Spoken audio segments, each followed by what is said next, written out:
I've lived 1,000 lives. I've piloted 1,000 souls. I've killed and fought at night just for another role. This is the Happy Jacks RPG podcast, a roundtable discussion that's a mix of friendship, humor, unbridled enthusiasm, and tabletop RPG topics sent in from around the world. Just for another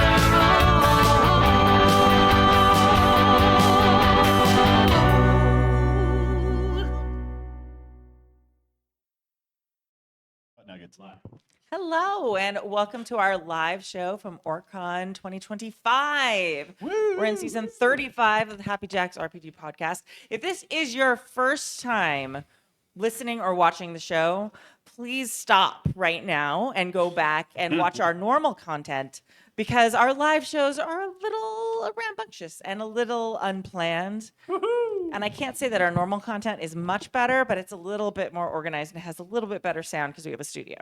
But we are live here from a fabulous convention. There's 3 conventions here in LA a year that we always go to. And this is OrcCon. This is the beginning of the year, one in February. My name is Kimmy. I am emceeing this, and I have an amazing panel of friends. We're going to start on that end. Please introduce yourself. I have to remember my name. Hi, everybody. My name is Vixie Bell, and I'm your friendly neighborhood sitter here at the table. So, today, I'm not playing or GMing. But she is babysitting us. I'm Ingy. And moving on. That was profound. Yep. I am Chris. I thought we were supposed to say more things.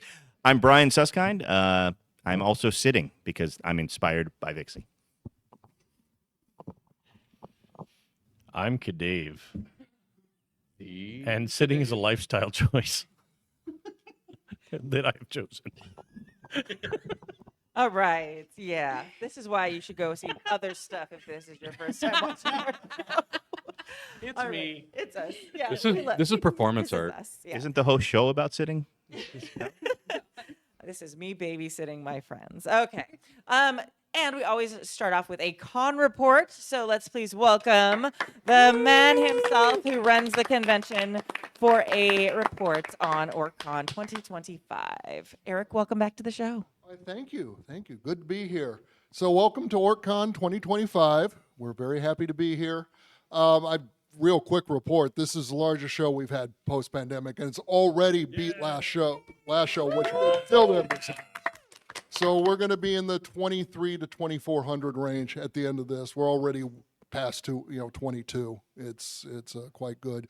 So far, very good show, and hope we can continue. Anyway, that's all I got. So here you are. Fantastic. It's always nice when the con that's 20 minutes from your house is doing well, so you can come back to it. Awesome. All right, so we always start with, we just kind of go in chronological order of the convention with people who've played or ran in games. So the convention actually starts on Friday night. So anybody who played or ran a game on Friday night? Dave, all right, take it away. I ran The Walking Dead at 2 p.m. on Friday. It was a fun time. I, as literally every regular listener of the show knows, I am a dedicated fanboy of the Free League universe. The Year Zero engine is my jam, and that's where I like to live. But this was my first time actually playing their licensed Walking Dead property. And it borrows and brings in the cool stress mechanic of the Alien franchise, if anybody's played the Alien RPG, which is one of my favorite mechanics that I've encountered in almost any game. The idea of like, oh, you get bonus dice that makes you actually better at stuff you're going to do, and then also gives you an increased chance of something really bad happening, because Happened to me today. as humans get stressed out, they actually do get more focused and better at stuff, and then increase the chance of dropping the ball on something, right? Like all of us, when we get stressed out, whether it's at work, whether it's at home, you're spinning plates, you're figuring out what's going on, it's much more likely that you end up dropping the ball on something. And the mechanic works really well for that. I ended up with a bunch of old school OSR style players on Friday afternoon because it was, to be fair, Friday afternoon on Valentine's Day. A bunch of us that weren't Well, what are you spending trying to say, time with Dave? our significant others were there to play games. Luckily, I live in a universe where my wife and I had a terrible first 5 Valentine's Days. So we don't celebrate on the actual day. So it lets me come to cons. And that's awesome. But we sat around and played and had a really good time. Player-wise, they grokked it pretty quickly. Had I any had- of them played the Free League games before? I'd had one player that had played Alien before. And the other 2 players in that game were completely new to the idea of the Free League universe. But it's so kind of simple and easy that it worked out. We had a good time. One of the players got to a point where he had to decide whether or not he was going to save his significant other that had decided to abandon him for an old soap opera star.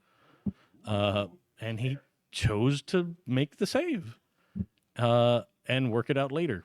It was post-game. So- Valentine's Day, so yeah, love conquers all, I guess. Yeah. So, Dave, how does the Walking Dead Free League game differ from the other Free League game rules? Is there any is it the same, or is there like unique differences? So Walking Dead and Alien are very much similar. They're around the same time period, and they're both in the same department as far as Free League stuff goes. It's not like Electric State that I'll talk about later when we get to Saturday that it has made a major departure from their standard model. But it's easy. Like, as a GM, it's great. The game is designed to encourage your players to make narrative choices that complicate the lives of other players, which, as a GM, is always the gift, right? Like, oh, you guys are going to get into an argument? Cool. I can use the restroom. It's fine. Like, oh, yeah, all right. Figure out what you guys are going to do. I'll be right back. My mic is low. I don't think it's that low. It looks fine. I wasn't close enough. Hello. Hello, James. I'm talking specifically to you. But Hey, Dave, I remember from Alien that like, if you ran into a xenomorph, game over, man. I mean, is that kind of true with the zombies? What's the so it does really get the mechanic that is a difference in Walking Dead is that it really groks the idea that in The Walking Dead, the zombies are not the primary antagonist. there we go. Right? Yeah, right. The zombies are just like an environmental hazard, Yeah. right?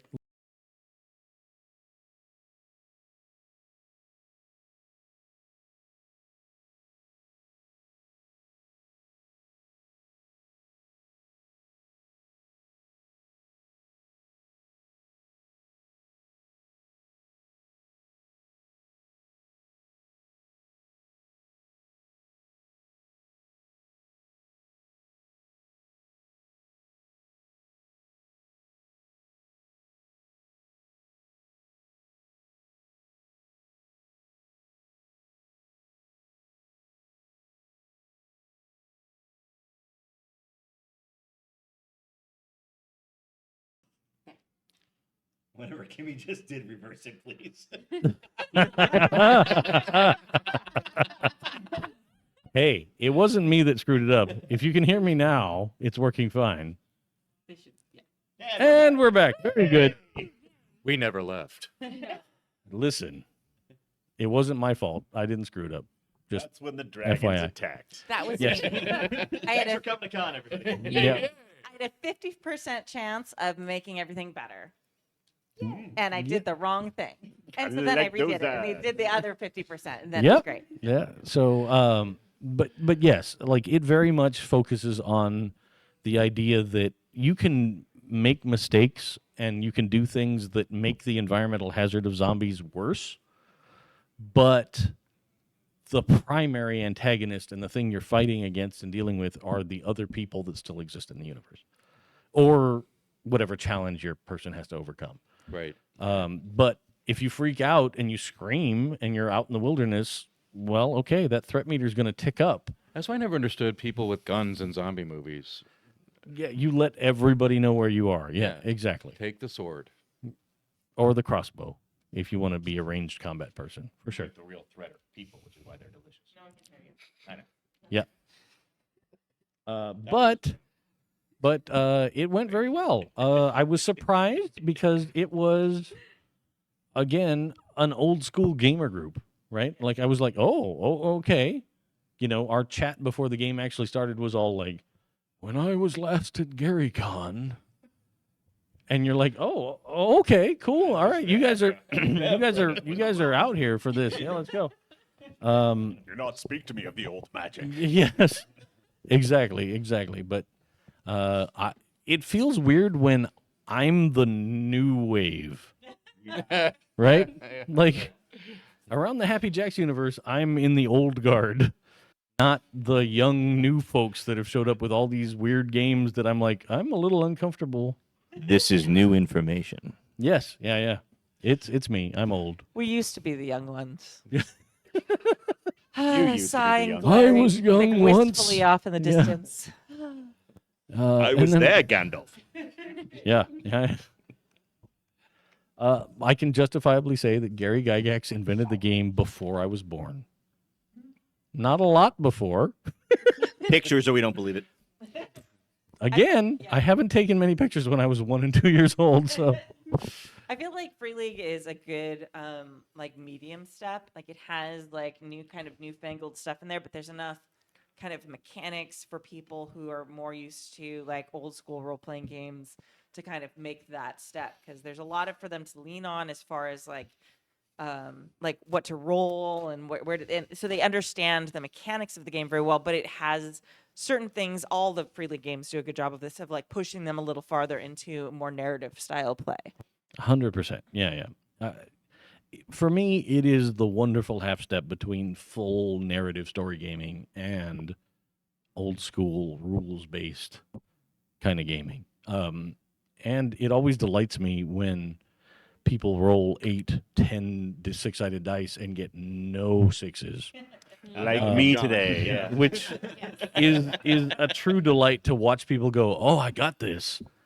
I don't got this. Oh. I have all these dice, but I really want to fail. Yay, I failed. Yeah, exactly. That was me today. I was really tempted just now just to be like, that's when you were saying it's the good half step between stuff. I was like, and then they can play Tales of the Valiant. But I didn't want to plug the company, so I was because I know you were talking about the other direction. Awesome, very cool. Cool. Other Friday games playing in. I actually have Okay. a Friday game. Ooh. Yes, because I ended up in a playtest for a cool little indie game called Object of Interest. If you've ever played Microscope, it's similar in the sense that you have the little index cards and you create little items from a word bank. They also like word banks, like someone else I know, Kimmy. And you get to use those items in the role play. Based on specific prompts. It's not published yet, but it was really fun to do a playtest and give feedback of like how the game played, how we felt while playing it, things like that. And we came up with a pretty cool little story about a speakeasy that was run by a fae whose manager was a vampire that had a heart in a box. It's a whole thing. And we all got arrested. It was great. I think Lonely Island did We all that, right? Do tell. It was The Hangover, but In fairy. game or Were you doing? never mind. Awesome. I'm sorry, what was the name of it again? Object of Interest. I like it. That's a good title. Yes. Very good. It was Awesome. new, so very new. Still Okay. has the new car smell. Dave and I on Friday night played a game of what was it? Cthulhu Dark. Yep. Which has more chocolate Wait, with wait. Bob. Wait, Cthulhu Dark, like because the other Cthulhus haven't been dark enough? That's right. Well, so as opposed to Cthulhu Light, Lite. Or Diet Cthulhu. That's Or- right. So or in Cthulhu in Zero. Diet Cthulhu, is that like you see the bad thing and then you go, yeah, but I'm kind of okay with it. It's just made of aspartame. It's aspartame Cthulhu. It has a lot less like. You just have milk to and watch out sugar for crystal than regular Cthulhu. Cthulhu. Like that's the one that all of us aren't ready for. That's a hilarious joke if you're old enough to get it. It's funny. There was a Crystal Hello. Pepsi. I like to play. It's funnier when games. we explain it. It's great. Okay. Google it. I was there when Cthulhu was young. That was the new game, and we had a D100, and we loved it. No, John. We had a D1. Roll your die. We think we're hilarious. We're very funny. I missed you, Yeah, I Dave. wish you were here. We just brought up your. We're gonna pull up someone from the audience to talk about Bring up Cthulhu your- Dark and tell us why it's darker than regular Cthulhu. No, come over Medium here. roast Cthulhu. Come get to stand next to me. Oh, Hi. I like chocolate Hi, chip Robert. Cthulhu My name's myself. Kimmy. Welcome to the podcast. What's your name and what makes you famous? My name's Bob, and what makes me famous?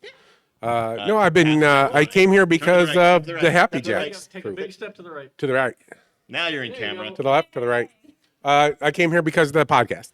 So this is how I started 8 years ago, 10 years ago, whenever I started. I know I'm going to keep dropping that microphone. I'll just start bending over, and then it'll be fine. I'll just go like this. Well, it goes along with our old Cthulhu talk, right? And then I was playing. Spicy. The game is actually, it's just, it's super rules light. It's easy to get people to the table with. One of the best things I think about it is the way it like plots the insanity. So there's one die that you're always going to throw if you learn too much, right? And it slowly creeps up. So you start with just, it's 3 D6s. That last dice that when you're throwing is your insanity die. And when you get to 5, the only way to make it go back down is you have to actively go against the investigation, right? So now while everyone else is collecting clues, you're destroying clues. Yeah, it was super fun. Yeah. And Bob was really great GM. Yeah, we had We felt the fire burning under us the entire time, and just the tension, and yeah, it was. about the story. I based it off the Terror, HMS Terror, HMS Erebus were 2 like ships that basically went trying to find the northern passage above Canada. Famous for a novel written in like 2013, The Terror, and then the show that came out. But these guys were 1928 actually, trying to find the supposed gold, and in one of the bootleggers' history, the hooch, because it's way easier to find rum apparently than make it. Listen, if you I'm not- want to find 80-year aged in oak barrel rum, That's right. it's easier to find an abandoned British warship in the ice than it is to find an actual distillery that's been doing it that long. I Like, mean, you're not Trees that wrong. you will never Yes. get drunk from. Yeah, it was pretty excellent. So then they got there and they went through a little time loop and lost their ship. So they didn't have a means of escape. They didn't know they went through a time loop because it was cold and snowing. And then they found a 140-year-old ship's captain. I didn't find out about the time loop until right now. I know. Yeah, I didn't know that's what happened. I was like, magic made the ship go away. It was snowing when they left, and it was snowing when they arrived. Weird. And then they fought a witch and they defeated I got to shoot a witch in the face. I was an old cowboy. And then we left C.A. Dave wandering aimlessly across the frozen Lake Michigan outside Chicago. But what did he do in the game? In the game, he was just very focused on getting to the ship with the rum, as I recall. And he was also racking up the insanity points. Yes, I believe he rolled more 6s than anybody. I was I the think I've ever closest to done. completely losing my shit. For sure. Yeah, I thought he was going to be Yeah. the one that was going to have to start destroying stuff, which would have been great since he wanted the ship. He's going to burn it down. But he ended up stopping right there, and they fought their way back to the other side. And our old Western cowboy found his way back to his ranch in Arizona and died looking at the sunset, surrounded by his family. I made things right with the old family, all the kids and the women who birthed them. Actually, you're still stuck in the ice. That was all just a Very dream.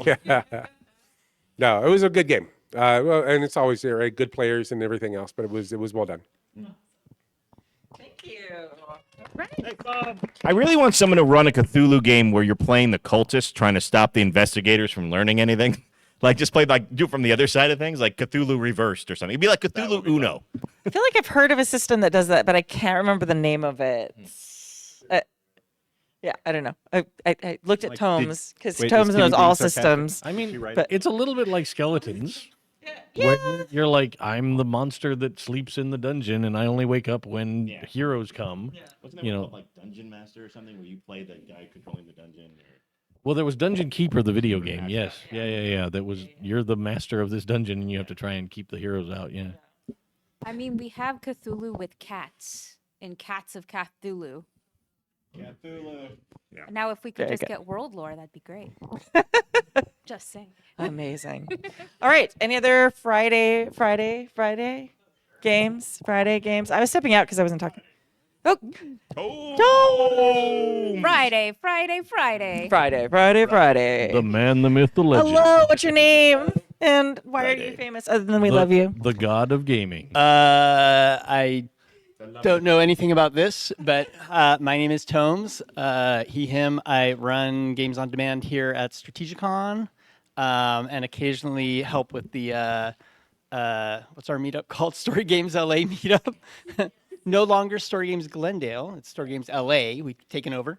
Yep. A little bit of an expansion.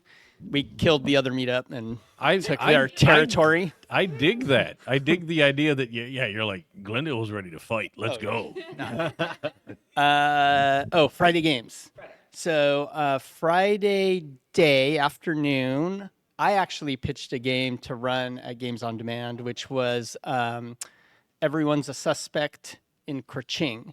So it's a kind of mashup of two games. So Everyone's a Suspect is a murder mystery. And you have one goal, think Clue or something, right? You have one goal in every scene, and it's just to look as guilty as possible. And that's all you got to do. And then at the end, we figure out who did the murder. And then there's everybody knows that I love the Thousand Island guys. So ZXU and Macau, they're Southeast Asian designers, and they have a whole Southeast Asian inspired fantasy setting. And so one of them is the town of Kerching, and it is like a weird magic place of cats and worship of cats and things like that. And so it's a combination of those two, the setting and the system. And so there's been a murder in Kerching, and you have to get down to it. And of course, the police are just cats. And you can see how that's going to go. Are they, Tomes, are they intelligent cats, or are they just like regular cats just sort of roaming around aimlessly? Yeah, it's a combination, all the above. How much is the rent in Kerching? I'd like to live there. Oh, yeah. I mean, with it's the cats. cheaper than LA, that's for sure. So that was fun. Pay in tuna. And I had some people here and played in it. And then Friday night was, what was the game? Mixed Heroes, where you're like half heroes, half human, half something, and you're all kind of like not really belong in your cultures, but kind of this stuff. Yes. And so we all played Mixed Heroes, and I was half human, half aboleth. And, most of the rest of them were a little maybe more standard, like fantasy halves. But yeah, it was great. McCracken boys. We all had the same human father, bard father. So that was fun. But yeah, we stretched the gamut of the other side of our lineage. So anyways, that was my Friday. Yeah. Very good. All right. Thank you. All right. Any other Friday? Just real fast. Okay. Every time I try and say it, but every time, thank you, Tomes, for running the best Games on Demand experience I have witnessed at multiple different conventions.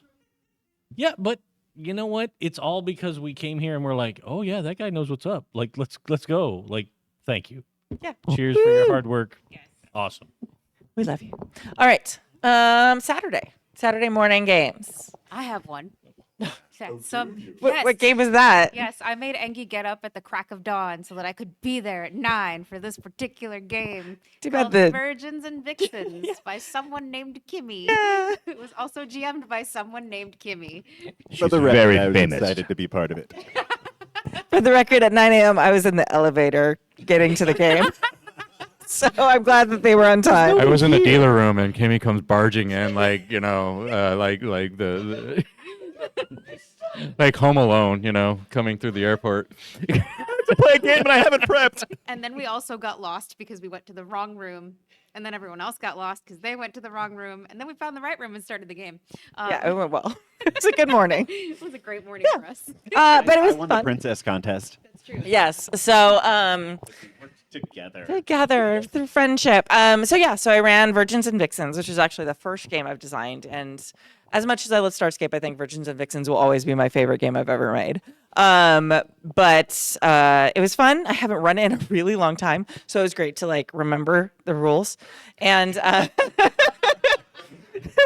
know what that's like. yeah, and luckily the game is like 8 pages long, so there's not a lot of rules to have to remember. But you know, but yeah, it was really fun to. The game is a feminist RPG about rewriting the tropes of women in fairy tales, folklore, myth.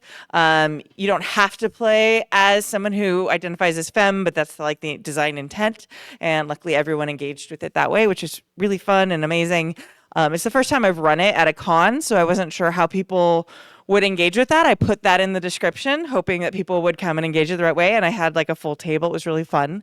And so they all chose their tropes. There's the admirable tropes, which are the things that women should strive to be, like pretty, Complacent. and marrying and stuff. And then there's the abominable tropes that are like knowledgeable and ambitious. No. Yeah. So all those bad things that women shouldn't be. A girl who's got a brain always speaks her mind. You know? Yeah, obviously she's ugly.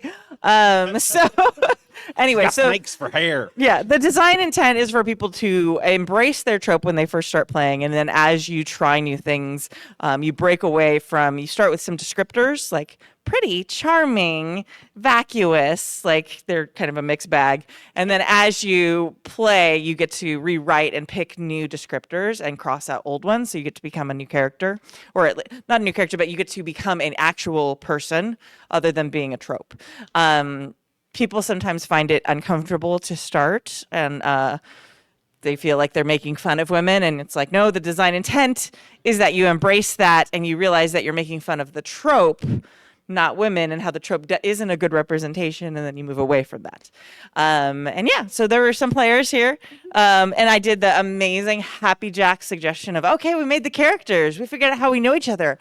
Bathroom break, as I come up with the story, and then we came back and I think it went well. So you guys talk about it now. Oh, we found out who Fairy Tale's next top princess was. It was Angie. I think I was playing a spoof of Madeline, if you're familiar with the book Madeline, who grew up and became a goth kid who got into the esoteric arts and started renting a witch's basement. Some witch that's in this room, maybe.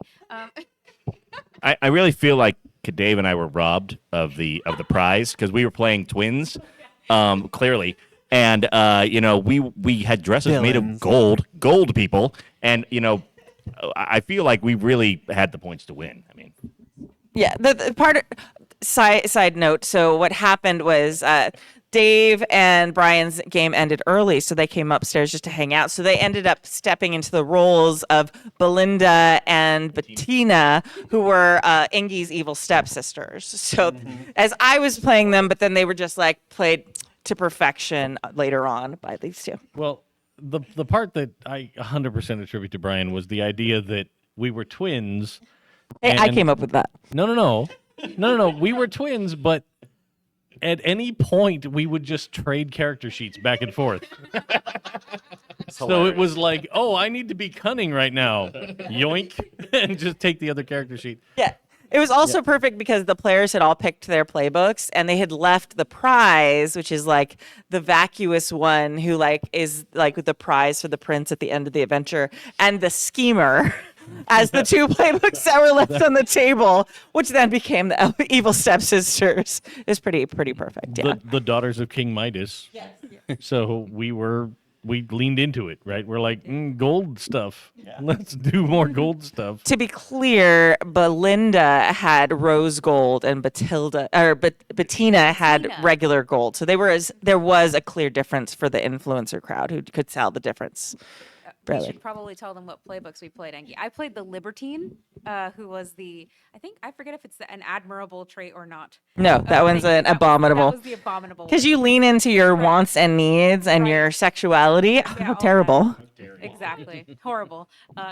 And you played. I was the Cinderella. Yes. I don't remember what playbook that is.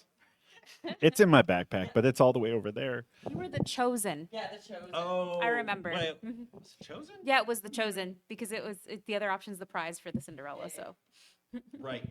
So I took a lot of cues from Wicked, Glinda, and it was just very vacant. And then came the point of where I started getting encouraged to be myself and speak about myself, and very teary scene of but myself is the person who cleans up after everybody and washes the floors, and that person's not good enough. I have to be better.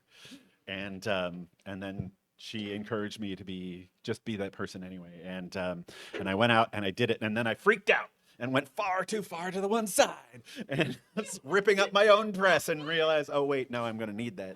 And Shout out to the laundry lady, Abby, who came in clutch and her closet of couture designs that we didn't know she had. Yeah, Krabby Abby was the shrew character, played to perfection by a friend. absolutely perfect. So good. And come up and talk about it. Yay! What's your name and what makes you famous, and why are you the only Jason here this weekend? Oh, called out. Them are fighting. Oh, snap. Ooh. Hi, I'm Jason, and I'm famous for the other Jason telling me to swallow the mic all the time. and I get it. Wait. And I get it. And now that Jason's not here, I'm doing it right. Jason. The mic, right? The mic. Mike. Okay. Yeah. As in, yeah, and you can interpret I it will all say- sorts of ways. I'm Anyway, 100% hi, I played also in Kimmy's Virgins and Vixens game, and I actually want to say that what a great character sheet. Yes. Because the hinges told me how to fold the sheet. Yes. And I was like, oh, it's a book. It's a storybook. And this is fantastic. And it's like, here's my character sheet, The Witch. And I was I think we were calling it Morning Mind. And I was, I just thought, Morning Brained. And I just thought, what's my favorite witch? Bernadette Peters and Into the Woods. So that's who I played, basically. Yep. That's who I riffed off of. You have made the right choice. Bernadette Saltpeter was my character. Inherited her mother's estate, including the gardens and problems associated. Too many people steal from the gardens. She's managing. So no, that was super fun. We were talking about this because your character is supposed to grow out of their trope, but I was like, oh, but this trope is so good. So I was like, I'm trying to, but then it was actually great because Vixie's character was helping me get through it in terms of pushing me to do more, especially because you cursed yourself in the middle of the game, which was, oops, and you lost your hand. I'm like, yeah, good job. Give yourself. No, I wasn't love. Thank you. I did it for love. Yeah, but luckily we found the hand. The two of us. Oh. We were using it to hold cards. But it was, and because my voice sounds like this because I'm getting over allergies, it's like, oh, what? So it was great. No, I had a fantastic time. We talked about this game before, and it kind of felt a little bit intimidating because I was like, am I going to play it right? But no, we had a great group, and it was really easy to jump into, and I'm so glad The Witch was still available when I got there because I was the last to find the room. No, it was such a fun time, and everybody was on point, and then y'all joined as the twins, and it was it was hilarious. No, a really, really good time. Don't worry. It's probably okay that the other Jason isn't here. Oh. Yeah. I'll trade in okay for ampersand. It's fine. I said I'll trade in okay for ampersand. Yeah. Let's go. Oh, snap. Yeah. That's fine. Well, one thing I was going to say I have always been nervous about Virgins and Vixens because it feels like it's not in my lane, right? Like I'm a cis white guy, right? Like maybe that's not the jam that I should be involved in. But I got to watch the players in your game having a wonderful time playing with it, and I was like, oh, that makes me feel better. I was always nervous. Like I played it with you in your house as a playtest, and I was like, this is fine. Yeah. Like I'm okay because it's all people that I love and trust in a circle. Like, okay, cool. I don't know if I would want to try this in public, right? But then we got there today, and I was watching everybody just having a really great time with it. It made me feel more comfortable and able to enjoy myself. It was great. Thank you. Yeah. I mean, and also, I think I mean, I felt the same way kind of walking into it, but everybody was also really cool. Like, no one was like, oh, here's these two white guys, like, playing twin girls. I mean, that seems weird. Like, everybody was like, they're definitely doing it. And, and it's almost like the title was intimidating, but then when you do it, it's like, oh, okay, I see what's going on here. And, and it's empowering, and you almost feel like I'm a white guy, but I felt like it was empowering for women that I could play this game. Like, and the game is amazing. I mean, it's hysterically fun to play. Like, just playing off the words was brilliant. Yeah. Thank you. We love word banks here. Kimmy made a great game. Thanks. I was just Again. Well, no, this is the first one. That's the way I think this one's like, I don't run this one very often because it's scary, because it's very close to my heart. And I made this game in 1 week for an itch.io jam, and it was like I'd never designed anything before. And I'm supposed to stand here. And it was like the folklore and fairy tale jam. And I was trying to come up with a folklore tale that I cared enough about. And I couldn't think of one that like spoke to me. And so while I was, okay. I'm like, oh God, I can't see what's behind me right now, and it makes me nervous. They're laughing. Anyway, so like I was thinking about all these stories, and the one thing that kind of I couldn't find one that I liked because they all treated women so badly. And then it was like, oh, I will write a game that's a commentary on how shitty women get treated in all these stories. That's fun. Then it was really fun. But it is one of those things that is so close to like things I believe and so close to my heart that it's sometimes scary for me to like put it out there as like art for people to play. And especially like at a con when I have no idea who's going to sign up and how they're going to engage with it. And I was like 100% prepared like for some like asshole to show up to play in bad faith. And I was very relieved when I came to a table. I was like, oh, okay, no, this is going to be good. But it is designed for people who don't identify as femi or anything to come in and make that and have that learning process of starting as, oh, I'm a trope now, and then seeing how that changes, because that's the design intent. It's meant to be a commentary, and and that's the whole point. And like I tell people up at the top, I'm like, it might feel weird at first because I've had a lot of people and friends like who've play tested it or played it at like in like a small situation be like, it was awkward at first because I felt like I was making fun of women at first. It's like, no, you're doing it right. Keep going. Okay. Anyway, so thank you. I appreciate it. I want to jump in here just for a second. You know how people they do something and it's it's really great, and then they have trouble doing it like the second thing. You made this game, and then your second game was what? Decima. Right. I want you to look at me. You don't need me to tell you this, but I'm going to tell you this anyway. You are a great game designer. Stop thinking that you're not. Yes, you are. I just wanted to build on that. I think that. Oh no, I was just not on that. No. You're Let's already. all talk you're about how gorgeous, Kimmy's a you're great game fabulous. designer. I wanted to build on Virgins and Vixens. Oh, look at that. You can keep talking to it. You've been praised enough. You're about to fall over. I don't want to make you Thank faint you. on camera. Thank you.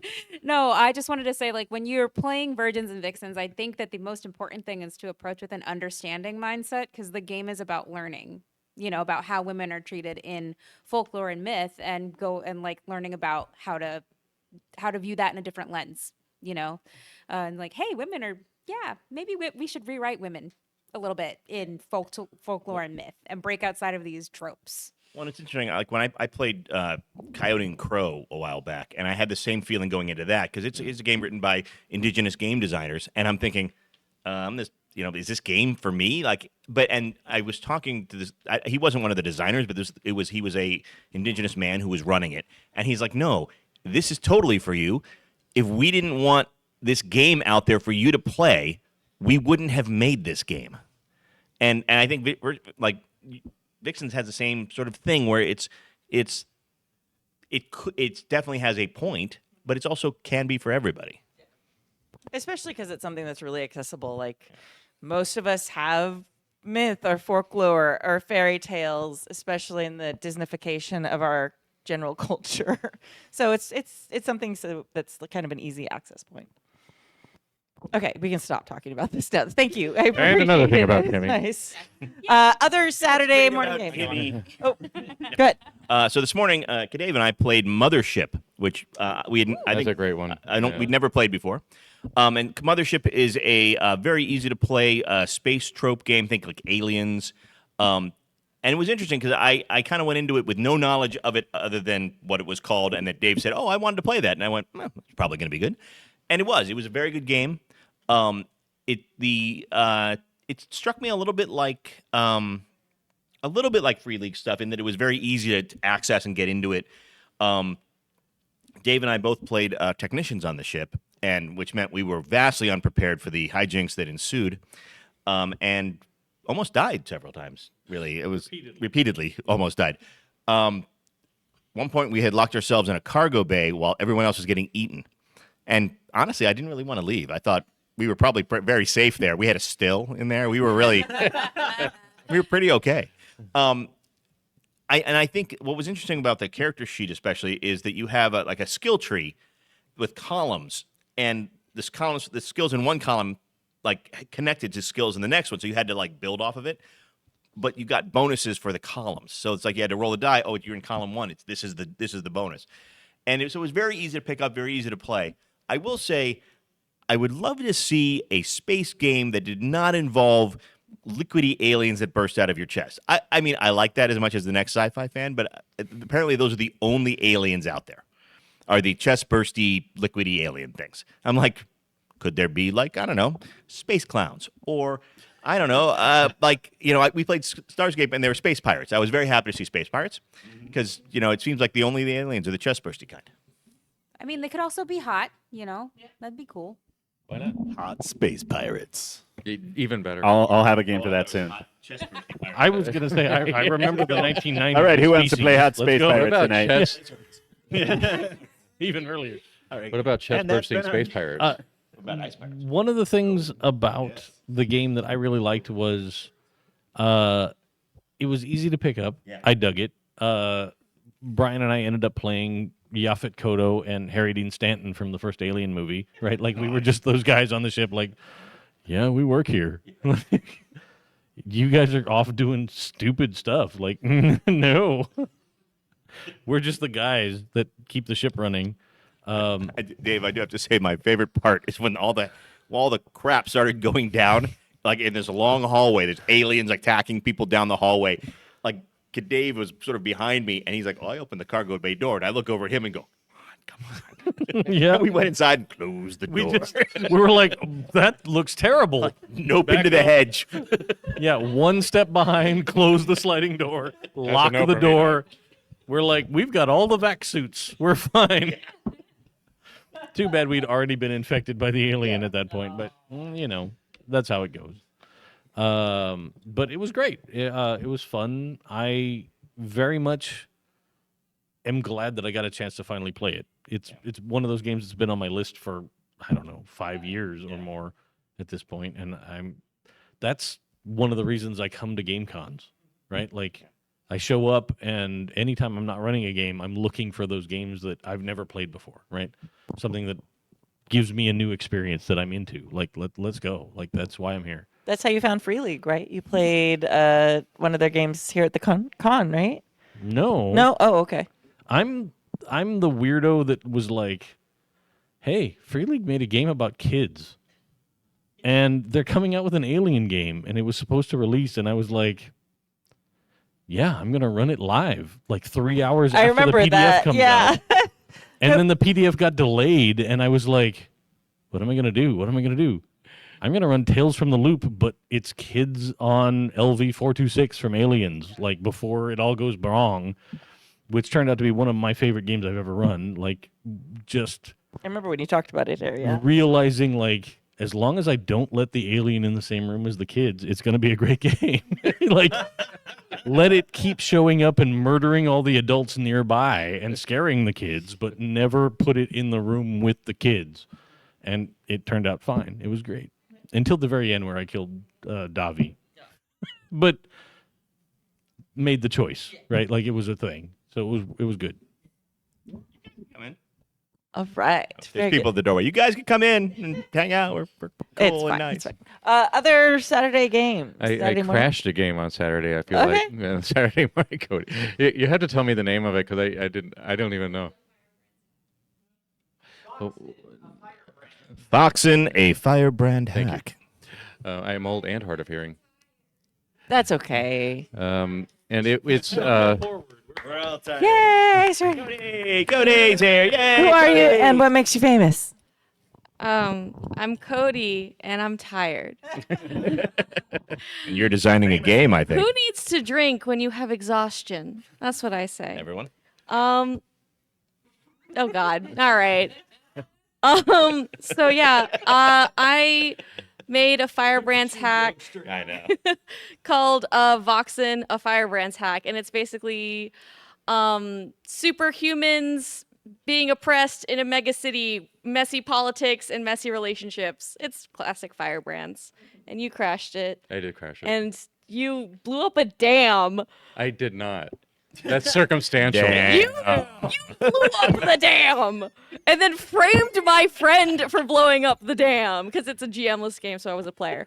How dare you? Anyway, so yeah. It was very fun. We didn't get to play a whole lot of mini games, but the mini games we did play set up like a cool like future story. It was very fun. Had a lot of fun. The structure of the game is sort of like the other one that I played that you designed, where there's no GM.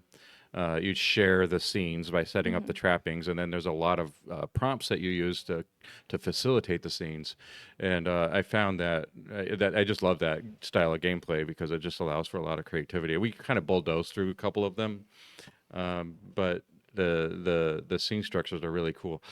And the character creation I did while I crashed. So you guys are already playing, and I did it while you were playing. I do want to know about your character creation experience because I didn't get to ask you about I it. completely skimmed it and was able to create a character inside of 45 seconds. I was like, oh, I need to have 3 traits, positive traits. Okay, I came up with a couple of traits, and then I needed to have a superpower. Why did your character hate dams? Well, okay. There was a conspiracy. It was a whole thing. The big bad evil government was going to take all of the water away from the citizens, and as somebody who was on the side of right, I needed to disrupt their dam opening.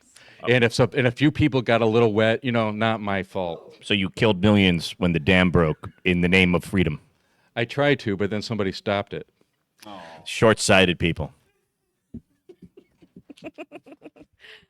Yeah. Well, that's fun to hear. Yeah. Okay. I wish I had more intelligent things to say. I do not. Cody, wait, real quick. What's the game that you made, and where can people follow the page for it? So I made the game. It's Voxen. You can find it on itch. There's my itch page has all the games I made. It's Jazztice at .itch.io. It's JAZTICE. It's also, you can look up Cody Gonzaga, KODI GONZAGA. Have fun with those spellings. I love the very tired pause before you spell your last name. Wait, G. Make sure I get it right. Yeah. Yes, excellent. Been there. Yay! Thank you. All right. I will say quickly, completely sort of non sequitur, but one of the very first games I ever played with you, Kimmy, ended up in you flooding a whole city of people. It was by accident. Sure, accident. It was a terrible role. But I was trying very hard to do a good job and didn't. You did a great job of dealing with Doing the a bad problem, job. but also murdering a whole city of people. It's fine. Well done. Is it the fault of the person or of the dam? I think it's the damn person's fault. Well, we were under this ocean. It was a city in a dome bubble thing, and I was like, I can hack the door to get in. So you solved the problem with murder. Well, I Welcome to roleplay. failed to hack the door correctly, which flooded the city as I sat there watching, going, oh, no. Oh, Wait, it was an underwater city? oh, yeah. Surely they swim. Anyway. It wasn't underwater until they met her. It was the one scenario where players couldn't light it on fire because it was underwater. And Kimmy's like, they're going to drown. I was trying not to drown them. That was my express. Okay, it's fine. Yes. Saturday. Welcome back to the podcast. Thank you. Not famous. Two things. First of all, Voxen, I got to play when Cody was running a Firebrands game for us prior to con a few weeks. And it was Firebrands as written, but Cody shows up and they're like, oh, and by the way, I wrote this other hack and it's got a couple of scenarios in there. And we're like, okay, maybe we'll choose those things. But as we were playing the game, like all the scenarios Cody had written as far as like the mini games there were just like the ones, right? They just kept drawing us and they were just really well written. And so if you are into Firebrands, again, I highly recommend checking this out because if nothing else, you can take both of those games and you've got like a series of more kind of mini games that you can throw in there. It was awesome. So first, props on that. And then this morning, I got to play For the Family is what it used to be called, but now it's called For the Dawn, right? Which is Dave Kazay's For the Queen type Descent from the Queen game. Yeah, and that was super fun with a lot of death at the end. And I've played it before when Dave Kazay was here in town and it was running it, but it was just nice to see somebody bring it and bring it to the con. And then in the afternoon, I want to highlight, so Cody was the one who ran, what's the half game from the night before? The Mixed Heroes game. But Cody also was running at Games on Demand for Kids. So what we've done now for the convention is instead of me running only Games on Demand Kids Edition Sunday afternoon, now it's Saturday and Sunday at 2, which is the same time that we have the games for everybody. So if enough kids shows up, like some of those games get spun up, but adults play at the same time with the adult games as well. So, because we just found kids show up all weekend long. It's not like Sunday was specialer. And so anyways, Cody ran their extraordinary game, super kids with superpowers on the run from nefarious peoples. And there were 2 kids. One is my friend's son, who's his first time here at the con. He's 7. Bay High, shout out. And, oh, he said he was 8. I'm sorry, 8. He might have been lying, but that's okay. Anyways, so 2 kids and one, Cody ran an awesome game. They came up afterwards and they were like, oh my God, we had so much fun. They were so excited. So anyways, just shout out for that as well. But lots of cool games at Games on Demand, including Mothership that they were talking about. And there was a whole bunch of others of which I can't remember, but if anybody remembers any, feel free to shout them out. And that's it. Games are going on right now. I believe Yazibi's Bread and Breakfast is being played. And what was the other one? Oh, there's a Lasers and Feelings going on. And Gene is running that Gothic game Fallen London, which is a Magpie early release thing. So there's a lot of games that the designers come and run their own games that are either in development or have been released. But there's also like people will bring games that are still in playtest from some of these bigger publishers or whatever. So anyways, that was it. I think I'm good. Bye. A word of caution about Dave Kazaz's For the Dawn. If you happen to be playing in let's say a hotel room with 15 people, the hotel often sends security to make you shut up. Uh-oh. And ask me how I know later. Just one real quick for Dave, friend of all of us. Miss you, buddy. Who's the fucking tough guy, Dave? Who's the fucking tough guy? I do want to call out Extraordinary. Cody, if you go look right now on Kickstarter, you can go follow the page. So when the Kickstarter goes live in a few months, you will be notified. So go do that thing because it's very cool, and go support independent game publishers. Do it. Yeah. All right. Other Saturdays? Saturdays? Speaking of testing new games at Games on Demand. Uh-huh. Tell us more. Well, I'm glad you asked. The system that I use for my later games, Dungeon Caster, High Caster, which I know you all have played probably to death, And I have totally appreciate heard it. of. Yeah, and I know that they're very famous award-winning games. Anyway, that system I've put into card form. Because I'm trying to make it have less latency. What I mean by that in terms of onboarding new players to play the game, and also system mastery, so you can pick it up and play it really easily. So the idea is that this is open and play using this system. So I have tested it, and this is the first time I brought it to con, and it's kind of funny because the cards, the version I'm making are the core rules, and there are now no settings attached, no genre, no anything. So it's very generic so that you can use it for anything. And that core system I'm going to adapt for my other IP. So what I did with this was I set up a chart of potential genres that we could play. And I pitched it saying, I don't know what we're going to play, but I have this nifty chart, and we're going to figure it out when we get there. It is just a role-playing game in a box, so let's just see what happens. And Do you have rules about breaking dams and murdering millions upon millions of people? I would never. Looking at you, Kimmy. Incensed.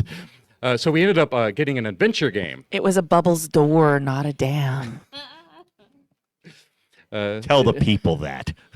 I don't know why you all are harping on this. They're dead. I can't. So we ended up doing an adventure game, and so I pulled into my catalog an adventure I wrote for Temples and Tombs, and just ran that. And one of the cool things I noticed about that was I don't have to have the adventure; I just have to remember the beats, and my system just kind of picks it up. And it was easy for me to run because I could just remember what happened. And the game was really fun. We had Bob was there. It was the Andes in 1930s and dinosaurs. Oh, yeah. And like kind of an Apocalypse Now situation with some tea-drinking British colonel. Makes sense. But yeah, I think it went well. There were kids in that one. That was fun. Yeah. I'm very excited because I just realized, like, I'm within like a handful of years of my little one maybe being here. It's gonna be a very different experience. I'm gonna have to figure out logistics of like podcasting and drinking and also parenting. So we'll figure it out. will it be more drinking or less drinking? Yeah, beautiful and horrible. But knowing my Lex, she's gonna be like, role-playing games are not cool. What are you talking about, Mom? You made one for me. I'm not playing it. Yeah. It's fine. It's gonna be so fun. 1,000% the problem that I've had. Yeah. Right? Like the 3 times a year conventions are my escape. Right? So it's like, yeah, I get to go and I get to spend a weekend with adults, and I get to drink beer and not have to worry about driving or being responsible for other humans in any way whatsoever. So like I get to the point now where like 100% independent of myself, my son ended up making friends with a kid at school whose dad owns a friendly local gaming store. And he ends up asking me like, Dad, hey, on Wednesday afternoons, if my homework's all done, can I go play D&D at this store? And I was like, what? What are you, and before he brought it up, I didn't even know this store was near us, right? Like it was completely off my, like, you know how you live in a neighborhood and you're like 1 block outside the radius of your neighborhood where you don't travel that direction very often is foreign land. You're like, I don't know what's over there. It's fine. Literally, I was like, what? There's a game store? Let's go. Let's do this. So he's been off doing that for now a year and a half, and every Wednesday off he goes and does his thing for 2 hours on Wednesday evenings, comes home, tells me all about it, and I'm like, I still don't want to take you to the cons. Like, I'm really sorry, buddy. It's my thing. So I'm wrestling with that myself. Like, When he's old enough, he can have his friends come. yeah, I'm like, maybe on Sunday you could come down on the train with your mom and we could go. Like, we could play a game together at Games on Demand. Like, let's do this.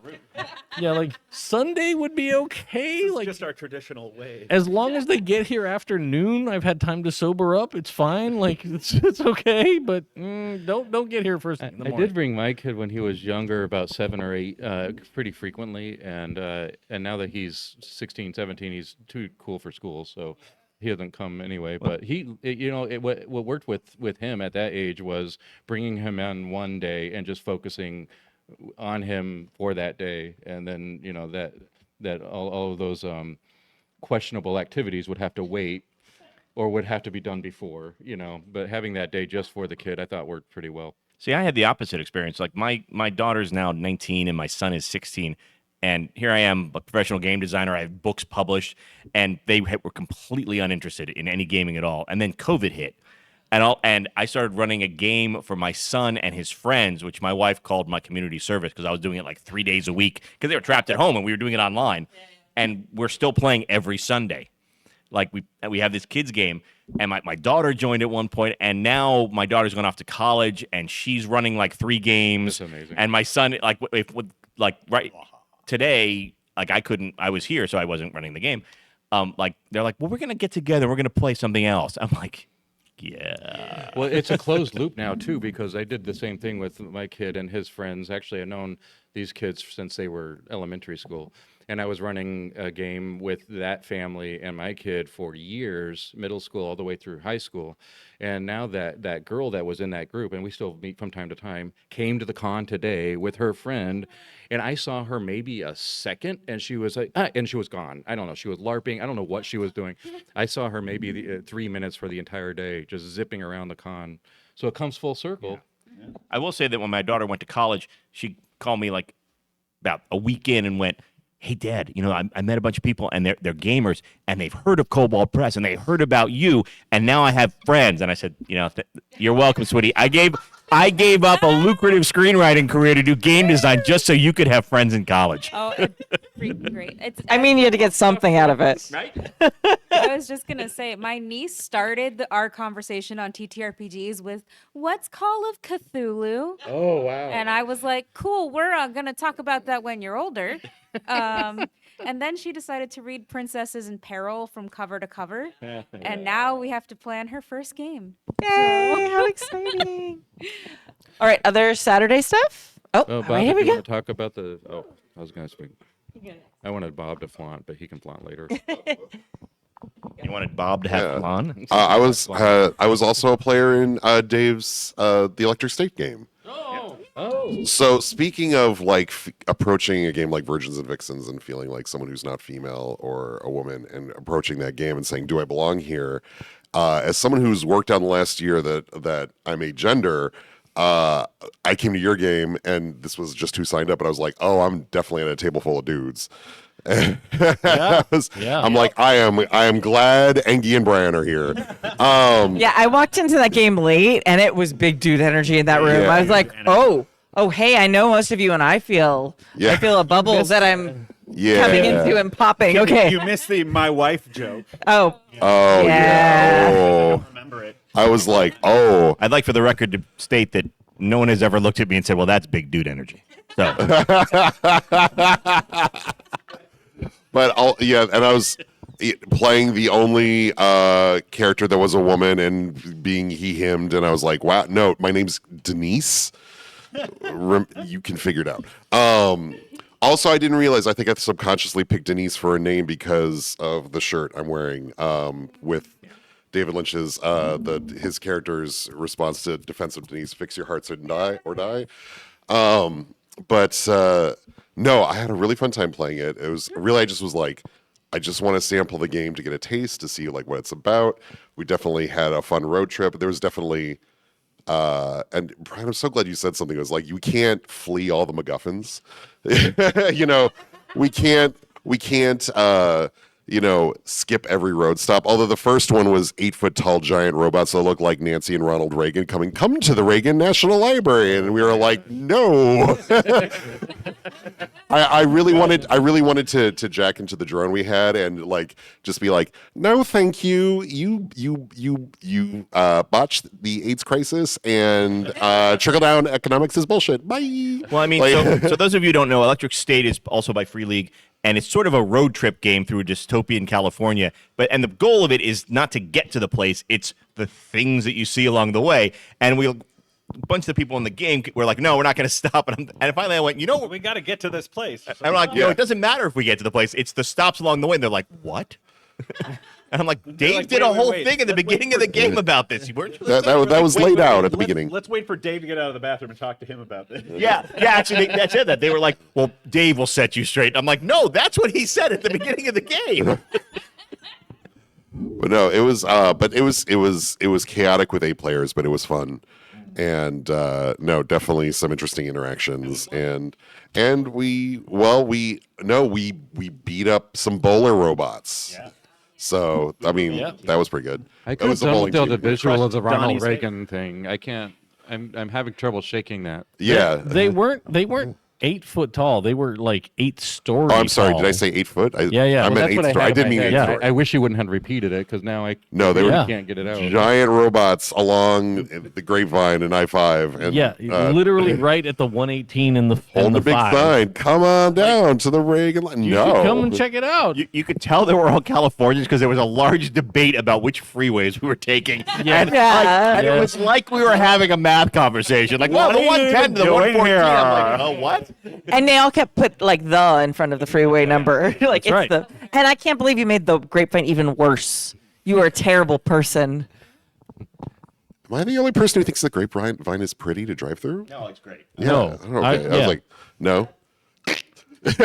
I live in a world where I remember when the artist put the million umbrellas up over the Grapevine, and it was this beautiful weird art exhibit, and I was like, this is beautiful. What? And then every time I drive by since, I'm like, I miss the umbrellas. They were cool. Bring them back. Yeah. Needs more umbrellas. It's very pretty, but as someone who used to have to drive up it many times, I used to work the Northern California Renaissance Fair, and as someone who lives in LA and had to drive to the Renaissance Fair every weekend for many weekends a year, it would fucking randomly close. And you would sit there for hours. And you would just take a nap in your car, and you'd randomly wake up, and it'd be 3 a.m. and everyone's still parked. It's the worst. I mean, not as bad as the 405, but I'm sorry, I'm distracting myself. But continue. And at the same time, you did not have to deal with an interactive 8-story tall Ronald and Nancy Reagan that were trying to get you to come to the library. That's why I said you made it worse. I don't know how you made it worse. It's worse now. Wait, Dave, can you tell us again what they want? I have to sleep there in my Ren Fair clothes all night when it's closed, and there's a giant Reagan. It's the worst. And Nancy. And Nancy, even worse. Fucking dare. God. This needs to stop. Yeah, when you describe the Grapevine like that, that's butts. Absolutely. No, but no, it was the bowling scene coming to. We're like, we got to stop for the bowling alley, and it's like, this is obviously a trap. Is this a movie reference? Because we'd come to, it was a Lone Pine, which apparently a lot of movies have been shot at. Yes. And I love that you brought your knowledge of movies into that game, and I was like, oh, Dave's doing the thing. And it, based this whole thing on this place that my dad used to take us when we were kids, up in Whitney Portal. Yeah, and then we'd stop in Lone Pine on the way home, and I'm having flashbacks to fishing with my dad. Yeah. Oh wow. So who's dead? One of the things about Electric State that I'm already a fanboy of all the Free League stuff, right? I love it. It's my jam. But then they suddenly were like, here's a road trip around California game. Dave. Right. Yeah, Dave. I wrote this game for you, Dave. And I was like, how did you know that I grew up? It's sort of like Disney soaring over California if the ride was trying to kill you. Yeah. But it was very much. As we were going through all of these things, I'm like, the the biggest threat to these characters is ourselves, and yes. especially me, because I was like the runaway kid and kept like trying to pickpocket people and steal things and prove that he was cool. And I'm sitting there with like 7 dice, and all I got to do is roll 1, 6, and I'm like, I really want to fail this roll, but whatever. And I roll it, and there's not a single 6, and I was like, not a single 6. So a big redneck chased me, and then I got blocked from like hiding by our local criminal who made me face the music. It was great. So literally everything in the game except for giant Ronald Reagan and Nancy. Stop it. Were Did you say giant Ronald Reagan and Nancy? Can we say it again? One more time. Yeah. Giant Ronald Reagan and Nancy. Giant Reagans. Reagan Let's and go. Nancy, yeah. Aside from Say that, it 3 times and then they are everything you guys ran into in that game is 100% my real life experiences. Oh, I love it. So Fireworks. a tractor pull, like a fireworks stand outside of Gorman. Yes, I stopped there. Like it was staffed by an old lady. Like I literally pulled it from my childhood into the game form, and I was like, "That's a thing." So you went to a bowling alley that was inhabited by animatronic people from various bowling movies, and then they tried to kill you? So the actual bowling alley, the actual bowling alley is the bowling alley that was in the city where I currently live and where they did film a bunch of bowling movies at. Right, but you just said that they're drawn from your childhood, so I could only assume that all of these animatronic bowlers tried to kill you as a child. Listen. Russell Crowe tried to kill you. I believe Russell Crowe is... Ryan Gosling was a wonderful human being. I will give him props for that. Why was? Because I don't know him now. He might have turned into an a-hole. I don't know. People can change. I feel like I should apologize to Steve Buscemi for crushing his head with a bowling ball. I But mean, it wasn't your fault. That was Jesus. But this old bowling alley in our and actually the bowling alley has now been torn down. It is now condos. But because it was a perfect example of gooey 1950s architecture, they passed an ordinance that the bowling alley facade had to be maintained. So it's a bunch of condos. Didn't look like a bowling. And the front of it still looks like this 1950s bowling alley. I'd like to live there. Fabulous. And Oh, it is wow. a 100% real place. You can drive to my city and look at it right here in Southern California. You can't bowl there. It is no longer a bowling alley. Well, you can. Sadly enough. Yeah, I mean, it just you could stand there and pitch a large go home. granite ball Can't bowl at people that live there now, and Sure. they would be scared. They know what they did. But that was real. Lone Pine is the place where they filmed the scene from Iron Man where he stands up and says, "Behold this missile I built. That's how Dad did it. That's how I do it." You know, that whole scene filmed right there, And I had no just south of Whitney Portal. That's where they filmed Tremors, which is where the creatures under the ground we with ran tentacles into that the slapped up Tremor on the side of worms, the yep. cars. Yeah. But Electric State is about a world in which VR is slowly crumbling the real world, right? So people that sign in and experience all of the glory of this VR world where they don't have to worry about stuff. They can sign in and they can eat a great meal and it tastes great and it looks great and it's awesome. But the more they slide into that VR world, the less they care about the actual world, which means that there are people that sign in and put on their headset and they're sitting in their easy chair and they never sign back out and they forget to eat. And then, 5 years later, you stop by their house and it's just a shriveled up corpse with a VR helmet on. And that's kind of the premise of the game, right? Like that is contributing to the decline of society because more and more people are like, VR's better. Like the real world kind of sucks. I can't have a delicious steak. I can't have all of this stuff. And But it's a fun game. And what I It's a love really about great it is game it's of really not about fun. Like when you make a game that makes people care about terrible things, like I'm interested. Like Yeah. that's my jam. I'm so delighted to learn that it's all stuff that you have run across in road trips or experiences, because California as a state is beautiful and it is big and it is full of such weird stuff. And I love it. I love it here, but it is wild in some areas, and it is just knowing that I always loved out delving into the history of California, because there's just so much wild stuff. Oh, one other thing, since we're pitching Kickstarters, to answer your question of how are you famous, 3 of us are famous. So Mo Poplar, friend and player on this channel, has a Kickstarter for a board game called Dark Heists, which funded, if not in the first day, in the second day. So yes, my husband helped too. And we it is a board game. It is definitely based off of Blades in the Dark and that world. It is not specifically in Duskfall, but it definitely has that vibe. And he talked to the Evil Hat folks, and they were like, "Yeah, do it." So they created a deck builder. Mo got family and friends to send in photographs to be different characters in the deck.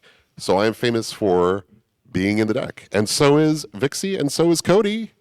So is Tomes. And oh, and Tomes, you're in the deck. Tomes, I haven't seen your card yet. Oh, It's a special secret card. Secrets. and also, like, thank you, Mo. I was not expecting to be on the front cover of the box. Yeah, I know. So I saw that. I was like, wait, what? So famous for that. So I had a chance to play that game, and it's it's easily one of my favorite deck builders. I only played it once, and this is great. And what's great was about halfway through, I started reading the cards, and I was like, oh, I have been missing the whole point of this game. It is really well made, really well designed. And and we're hugging a person that's come in. Hello.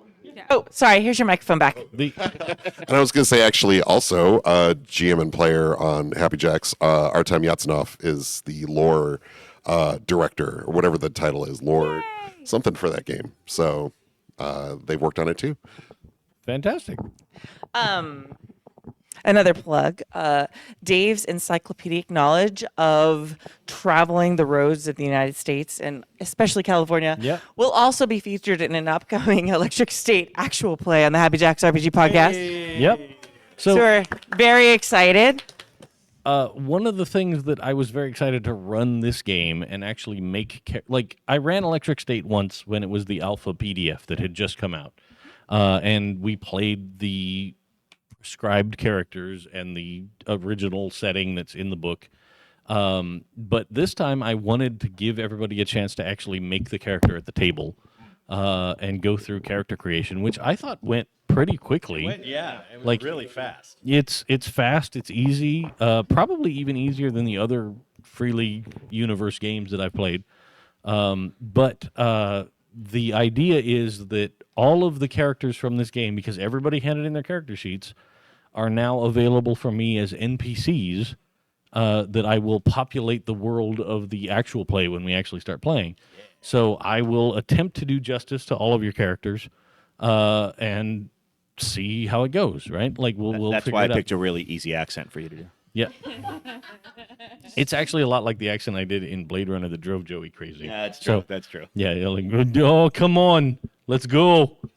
What are you talking about? I mean, it was sort of a mix between like Rocket Raccoon and like Bugs Bunny. You know, he's sort of okay, but I mean, it's it's this kind of a voice, really. That's a voice. Yeah, that is a I voice. get to hear it every Wednesday night in our D&D game. But Electric State really strikes me in such a way because I grew up in a family where both of my parents were educators, and it was the 80s, and it was everybody finished school at the end of May, early June, and then nobody started back before Labor Day. So we had 3 months of every summer where my parents would just chuck me in the car and off we'd go and road trip for 2 or 3 months out of the year where we're going around. So like before I was 18, I had visited every state of the Union, every province of Canada. So cool. Like where the places where you could get by a car, I had been to. before I was 18, I had never left North America, but I had seen the hell out of North America. So knowing a road trip game in California, which is where I spent the majority of my time, and knowing a million weird roadside stops, right? Like, no matter what my players decide they end up wanting their road trip to be, I am going to be able to populate it with the most bizarre shit from real life, right? Like, everything from the Trees of Mystery in Northern California, if anybody's ever been up there, where there's a giant Paul Bunyan statue where some worker inside the shop has access to a camera and a microphone, and they'll see people getting out of their cars and through a big booming PA voice be like, "Oh, how's it going there, person in that red jacket? I really hope you're having a good day. Welcome to the Trees of Mystery." Like, all of that weirdness of roadside America is such cool fodder for an RPG, right? Like, it's stuff that all of us want to meet and see.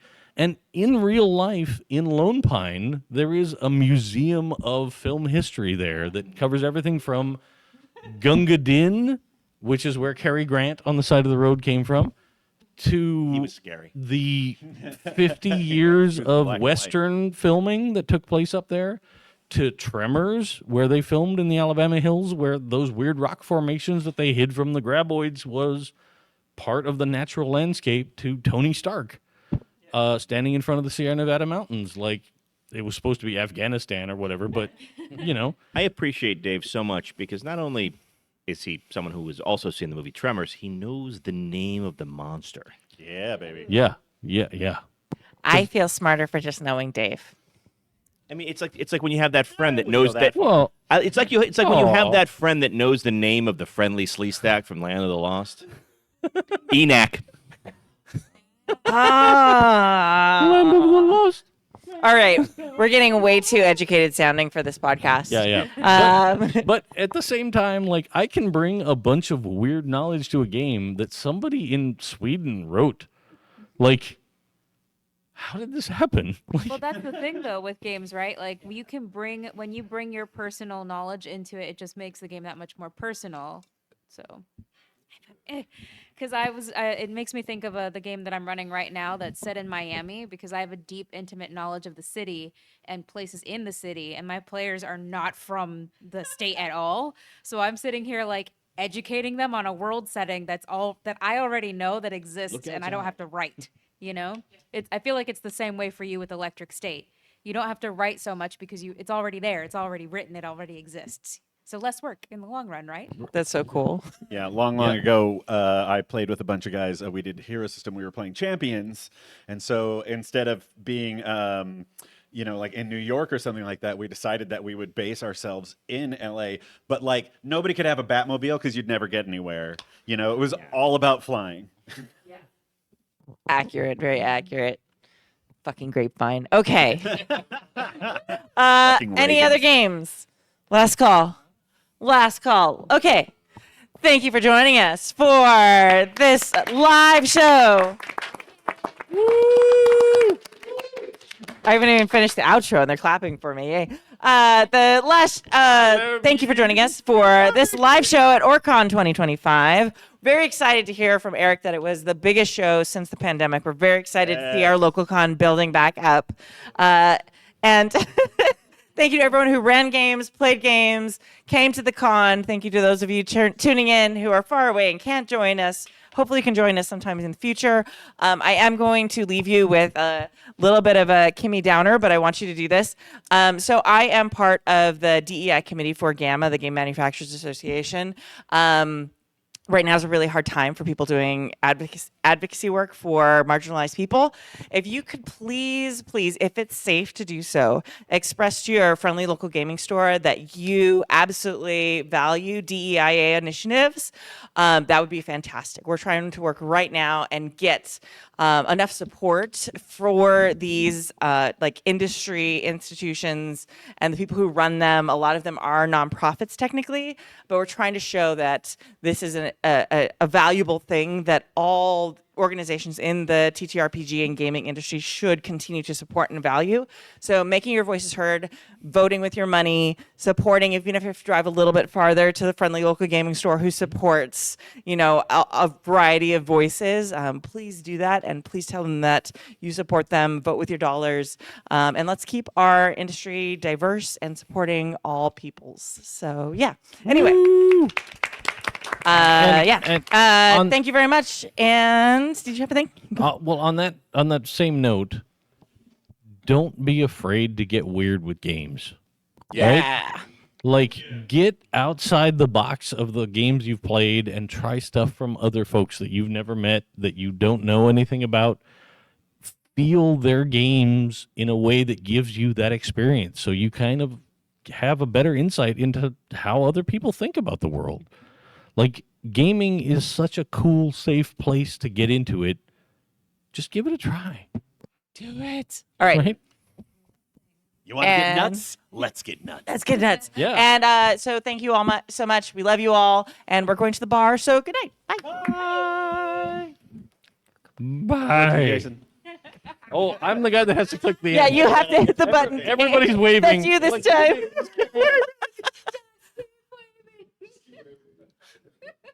Keep waving.